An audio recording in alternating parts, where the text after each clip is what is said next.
Welcome to PM7 వార్తలు.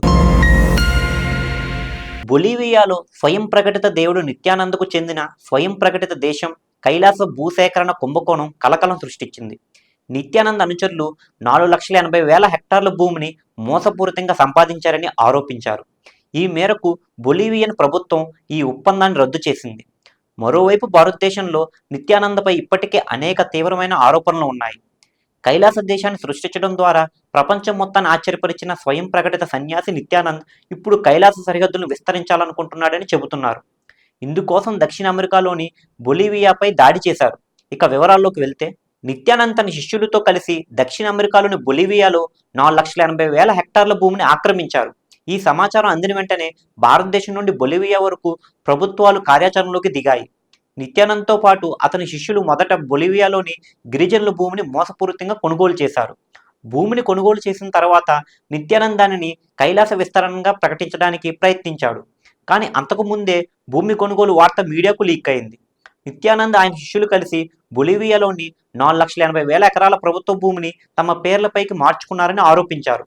ఈ భూమిని 1000 సంవత్సరాలకు లీజుకు తీసుకున్నట్లు పత్రాలు సృష్టించుకున్నారు. భూమికి లీజు మొత్తం సంవత్సరానికి 8,96,000, నెలవారీ మొత్తం 74,667, రోజువారీ మొత్తం 2,455గా ప్రతిపాదించారు. ఈ మేరకు బొలీవియా విదేశాంగ మంత్రిత్వ శాఖ ఒక ప్రకటన విడుదల చేస్తూ, Bolivia United States of Kailas అని పిలువబడే దేశంతో దౌత్య సంబంధాలను కొనసాగించడం లేదని, ఎందుకంటే అంతర్జాతీయ సమాజంలో మరే ఇతర దేశం కూడా వారిని ఒక దేశంగా గుర్తించలేదని పేర్కొంది. అంతర్జాతీయ కథనాల ప్రకారం కైలాస ప్రతినిధులు భూమిని స్వాధీనం చేసుకోవడానికి బొలీవియాలో చాలా నెలలుగా ఉన్నారు. ఆ భూమిని స్వాధీనం చేసుకోవడానికి స్థానిక నాయకులు సహాయం తీసుకున్నారు. ఒప్పందం ఖరారైన తర్వాత నిత్యానంద బృందం ప్రజల నుండి ఒప్పందంపై సంతకం చేయించుకుంది. అయితే ఈ వార్త వెంటనే స్థానిక మీడియాకు లీక్ అయింది.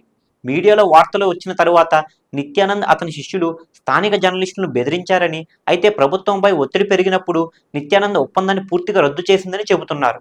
నిత్యానంద 2019 నుండి భారతదేశం నుండి పరారీలో ఉన్నాడు. అతనిపై అనేక తీవ్రమైన ఆరోపణలు ఉన్నాయి. దేశం విడిచి పారిపోయిన నిత్యానంద కైలాస అనే నకిలీ దేశాన్ని స్థాపించారు. దానికి సొంత కరెన్సీ, రాజ్యాంగం ఉందని చెప్పుకుంటున్నారు. 2010 సంవత్సరంలో నిత్యానందకు సంబంధించిన ఒక అశ్లీల సీడీ బయటకు వచ్చింది. దాని కారణంగా అరెస్టు కూడా చేశారు పోలీసులు. 2012లో నిత్యానందపై అత్యాచారం కేసులు నమోదయ్యాయి. 2019లో 2 బాలికలను కిడ్నాప్ చేసి బందీగా ఉంచినందుకు నిత్యానందపై కేసు నమోదైంది. ఇక తర్వాత నుంచి తప్పించుకుని తిరుగుతున్నాడు. నిత్యానందం దేశం విడిచి పారిపోవడం వల్ల అతనిపై ఎటువంటి చర్యలు తీసుకోలేకపోయారు భారతీయ పోలీసులు.